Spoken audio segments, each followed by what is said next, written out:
Hey everybody, Pastor Andrew here. I hope you've had a great week. I hope you've enjoyed these Holy Week devotionals. So here we are now on Good Friday. So hey, I want to remind you to tune in tonight at 7 p.m. You can watch here on Facebook or our YouTube channel for our live streamed prayer service. So I'm excited about this. I think you'll really enjoy this. I think it'll be a really neat time for our church family to gather online in that way, virtually at the same time, live, to pray together. So please tune in tonight at 7 o'clock. Again, you can watch it on Facebook or YouTube. So it's Good Friday. So here's a brief summary of what happened on Friday. And you can read most of this account in Matthew 26 and 27.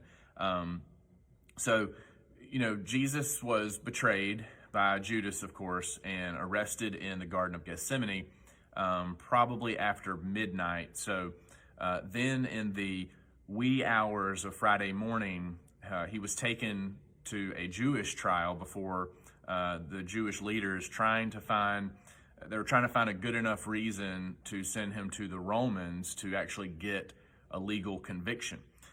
So the Romans were the only authority that could actually sentence or execute someone with the death penalty. So the Jewish leaders needed some kind of evidence, right?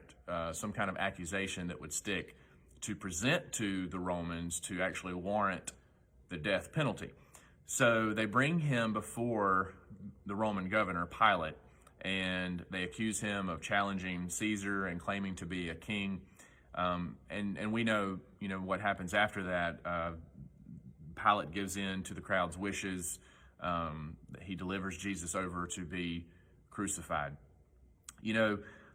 Crucifixion was really one of the worst, or if not the worst, form of torture. It was a slow, agonizing death, and that's what happened to the Son of God.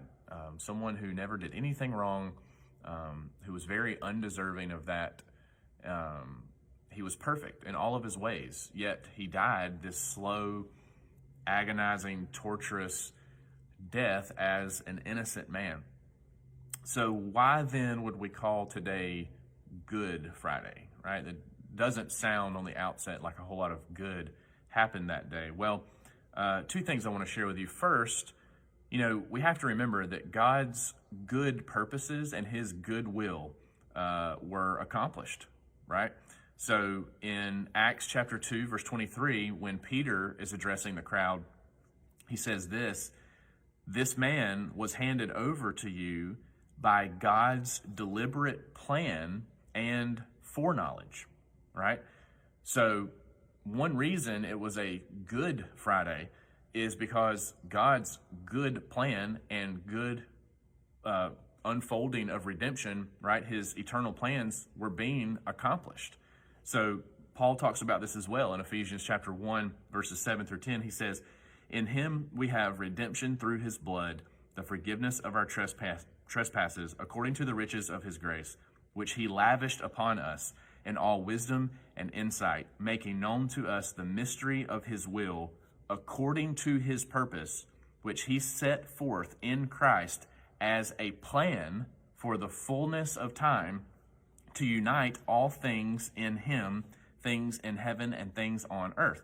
So again, God's good purpose of redemption, his plan of redemption, was unfolding and taking place in that moment on the cross. So that's one reason we can call it a Good Friday. A second reason is because the good news became a reality on that day. Victory was won over sin and death. So Romans chapter 6, verses 6 and 7, Paul says, "We know that our old self was crucified with him in order that the body of sin might be brought to nothing, so that we would no longer be enslaved to sin, for one who has died has been set free from sin."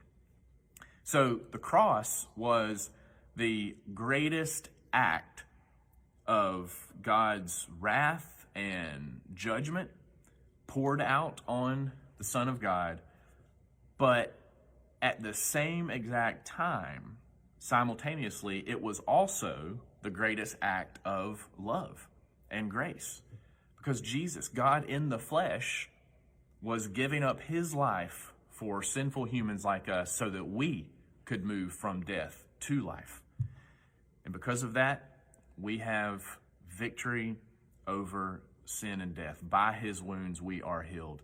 That is good news on a Good Friday. So I want to remind you, though, that's not the end of the story, right? So we're going to hear the rest of it and talk more about this, of course, on Sunday morning. So don't forget to tune in tonight at 7 o'clock for our prayer service. And don't forget to invite 2 people who are either unchurched that you know of, or maybe they don't have a relationship with Jesus. Just 2 people that you know would really need to hear that message Sunday morning. Try to invite them. You can just text them, call them, email them, message them, whatever works. But hey, thanks for tuning in. We'll see you guys tonight at 7 o'clock.